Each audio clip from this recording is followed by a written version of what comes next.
only played against Croatia last week, so Like, for example, as I was saying, like I don't think like it's much needed to do something like scrims or something like that. Like that's not the part where you are actually gaining like almost an advantage. But well, sometimes on paper a matchup might look favored for something, but it's always good to test it, right, and see what it's Like actually.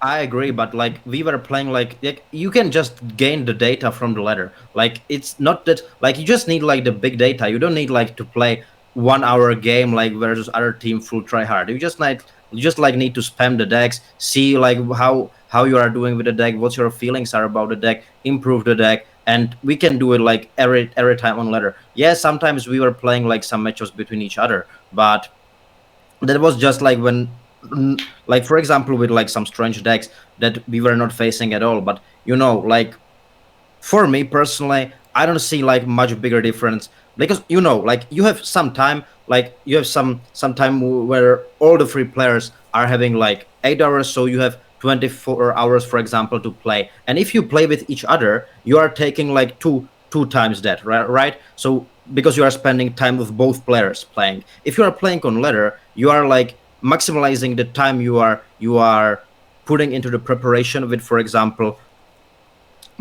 for example, like free time that, so this is like also another thing like which all team like should be thinking about. I think I see your point. Well, I see your point, but I also think that playing against players are playing properly is also very, very valuable when you're evaluating how well a match actually is. Like it depends like how much games you have on the deck, because on Exactly. whether because if I like for example like if we play versus each other and for example like Thomas for example is not playing like I don't know Spooky Karma, then if I play versus him it's worse than when I playing versus Letter versus someone versus Spooky Karma. So it's just super dependent on what decks you need to exactly test or what decks you exactly need to see the data from. But like playing versus each other is like taking much more time for your team and for your preparation than playing on ladder. And as I was saying, like it's just about the data basically, because that's from the advantage comes from. It's not about like, yeah, I'm playing like this matchup perfectly now. That's great, but you are not likely even to play some matchup, because you are playing just 2 out of 9 decks most of the times, maximally 3, so there is like we had like as I was saying like in the tables we have around 320 matchups.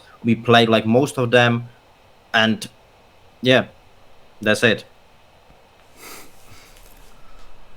I mean, Okay, so data is everything. So I mean, certainly, I would say that in tournaments like these, it's especially important because the format is new for everyone, and because you do bring 9 decks, the preparation is a bit more grueling, I would guess. I mean, we talked about the format before, so I wouldn't generally say that. I think while viewers really enjoyed it, it's fair to say that, it's a bit confusing, right? Once you go into it for the first time. Like for me, for example, for me like it was pretty like normal. I was playing like a lot of team leagues already, for example AGG or another tournaments like the Trinity League in HS, and every time there was like a format you bring 9 decks free bands, or like in AGG it was pretty similar to this one, but it was just best of 5, so I'm pretty used to prepare for tournaments exactly like this. So that's why, for example, I know exactly what I'm doing. Like this is basically just routine for me, I'm preparing like this for every tournament. And like the difference is like when I'm, for example, preparing like for single tournaments, we are also have group of people preparing exactly like this, just tables, just data, and there is like, for example, 10 people even. So it's even like bigger preparation than on this tournament. Right now, like in Runeterra, I don't have that many like co-players or like co-pro players as I was, for example, having or with as I was preparing in HS or in MTG or anywhere else. So yeah, it's like a little bit different, but yeah, I'm pretty used to prepare as like I'm preparing right now with my team. and we're speaking about so much data. Do you guys actually have data on the emotes, and do you play emotes or do you spam emotes based on the data? No, like like I just don't care at all like for things like this. Like I'm not the person which is buying card bags, which is buying boards. I don't care. Like I'm just playing the game, and I'm not like wasting my time on stuff like this. Like for me, this is just like I don't care at all. Alrighty then.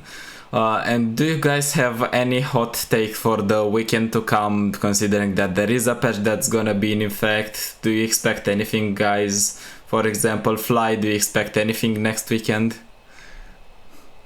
Well, I don't want to give anything away. On the ladder then. I expect like Quinn to be replaced by Lucian, likely.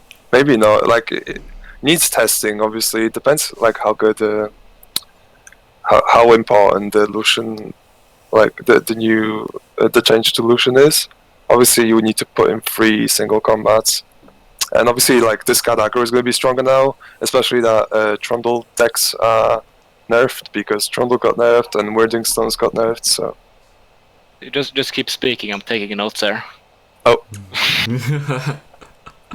What are your hot takes, Trish?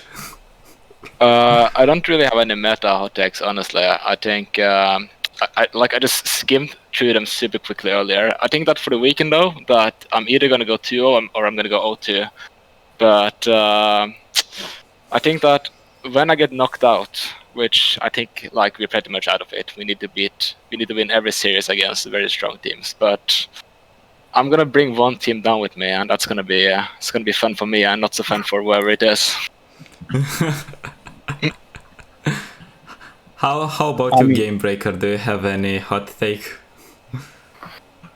I haven't really thought of any deck in particular, and even if I knew what the best deck would be, I obviously wouldn't like to give it away. But I do think that the changes are very impactful, a lot of them, and are going to impact a lot of the meta, because a lot of it revolved around Trundle. And I think Trundle, I don't have the exact data, I haven't written it down yet, but I do think that Trundle was probably the most banned champion throughout the weekend. I saw a lot of bans on Trundle. I'm pretty sure he was definitely among the top 2 or 3 banned champions, probably in first place. So that alone means that the Trundle ban is going to have a big impact, the Trundle nerf. And it's gonna come down to, I think, which team can adjust best to the changes and find the best decks, because I do think there are new good decks out there. Yeah.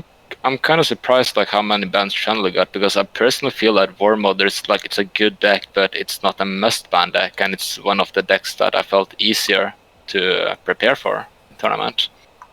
But yeah, I think the problem is that preparing for War Mother with a lot of decks is very weird, because it's only 1 out of 6 decks that they have left, even if you don't ban Yeah, it. like you know, it's pretty much nonsense because they don't have to pick it then, you know. Like yeah.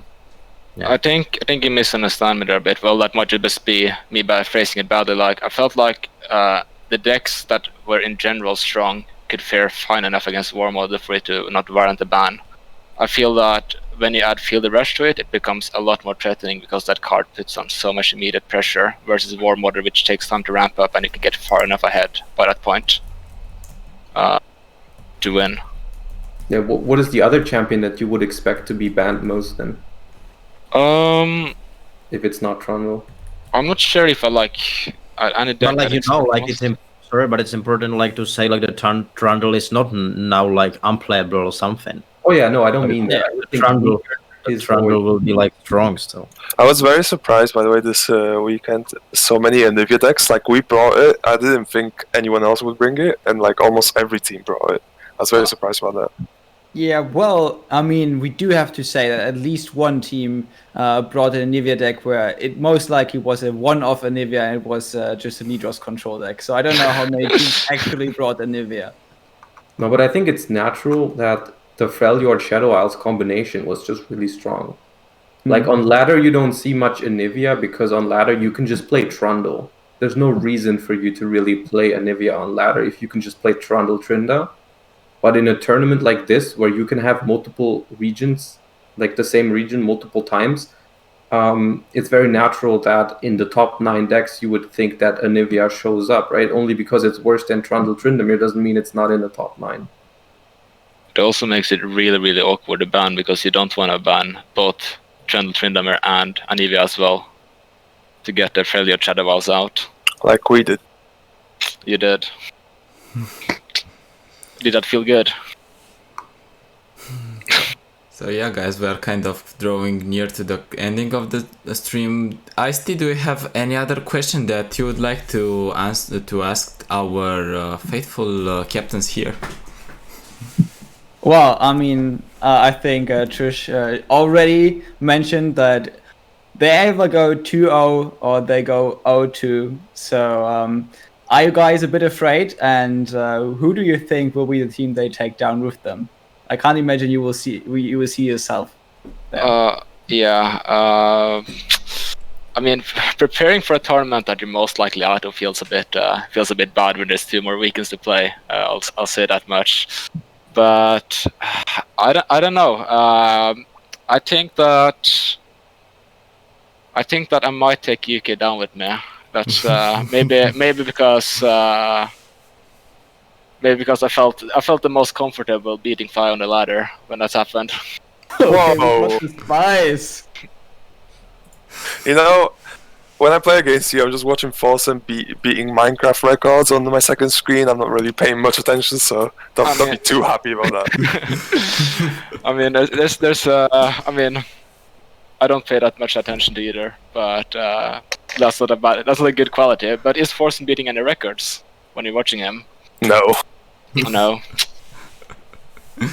Nah, but honestly, I think all of the other teams are really strong, and my team is really strong as well. Like, don't get me wrong, both Marcus has a lot of tournament success, and I think Radagar is also really good. I think that if anything, I'm probably the weakest link on my team that's holding us back. So they might have been better off replacing me.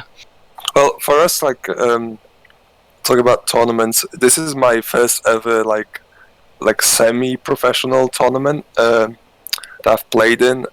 I never before I got Legend in Hearthstone, and that was my biggest achievement before LOR. So yeah, like Spike's got rank 1 in Hearthstone, I know that, and Matthew played a lot of MTG tournaments, so they have a bit more experience in tournaments than me. But yeah.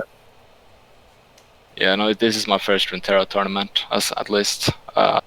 It's also very, very to prepare for when I don't I don't know. I didn't even have 9 decks I felt comfortable playing. Like, I probably have 3 decks I feel really comfortable, and that's about it. And that's been the really hard part about this for me.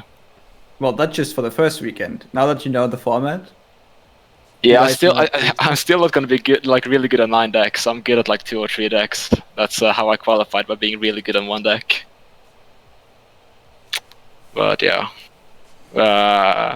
I'll get good for the next weekend to give Czechia at least a fun match.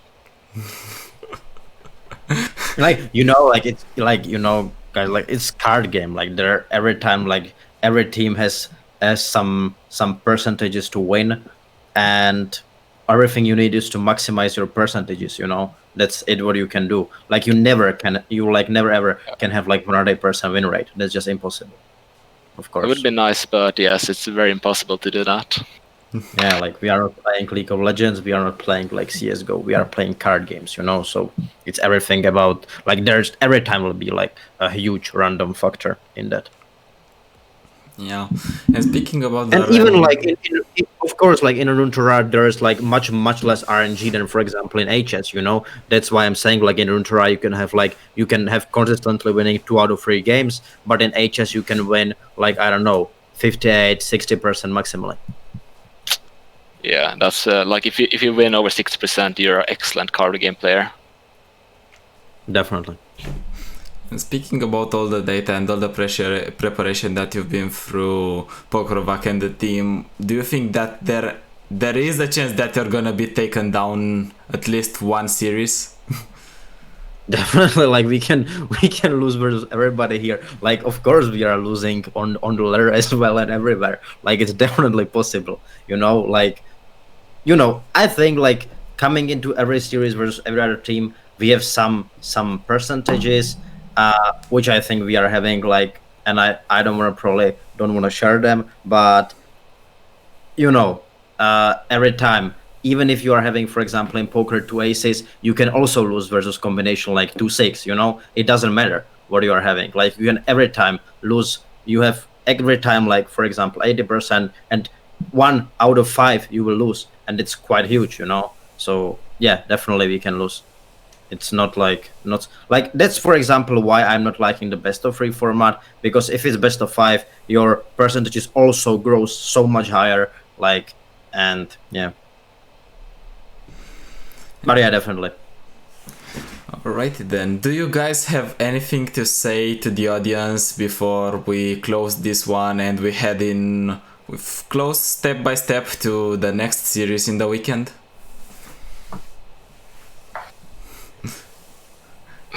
I don't know, like I just want to like thank everybody that was messaging me after the tournament, and I like received so much messages like for, or like even from players like from different countries like Spain or anything, that are like cheering for us, and yeah, so I definitely do appreciate all the support for our team.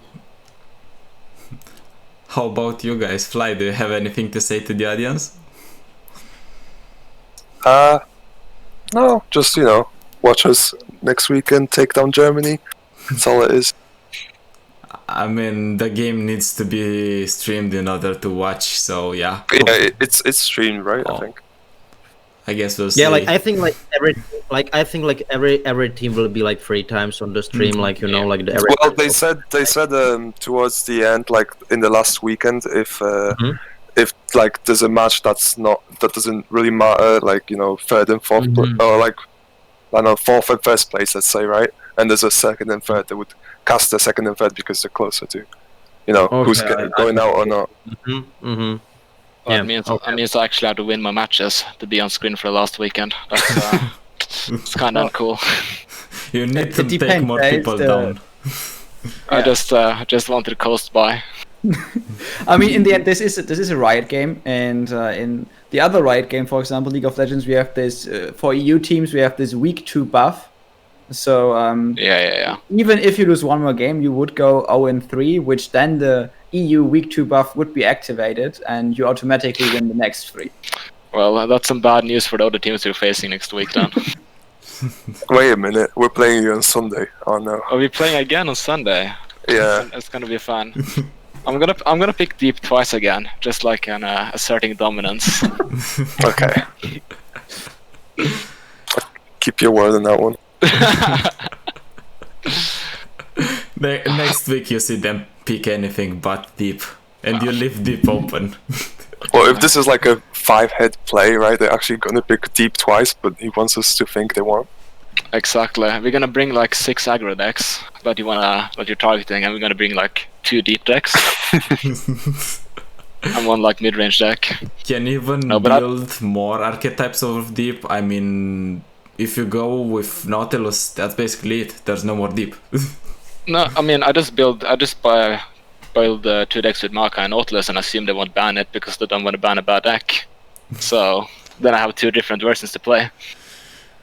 No, but I don't really have anything to say to anyone. I want to say thanks for having me on, and I've been really impressed by the preparation of the teams I've been doing. It's been fun to see. Definitely. And before we close out, Gamebreaker, do you have anything you would like the audience to know or to hear?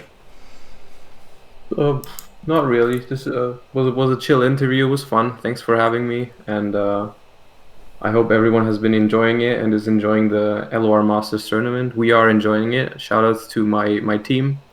We've been having a good time preparing so far, and yeah, I think it's gonna continue like that. So we're just gonna try and make the best of it. Yeah, glad to hear. I'm trying to have fun. I hope you will. So thanks everyone for joining. We are going to be tomorrow live again, and we are going to talk to the teams from Group 3. So stay tuned. Thank you guys for coming in. Thank you, Ice-T, for helping me out. Now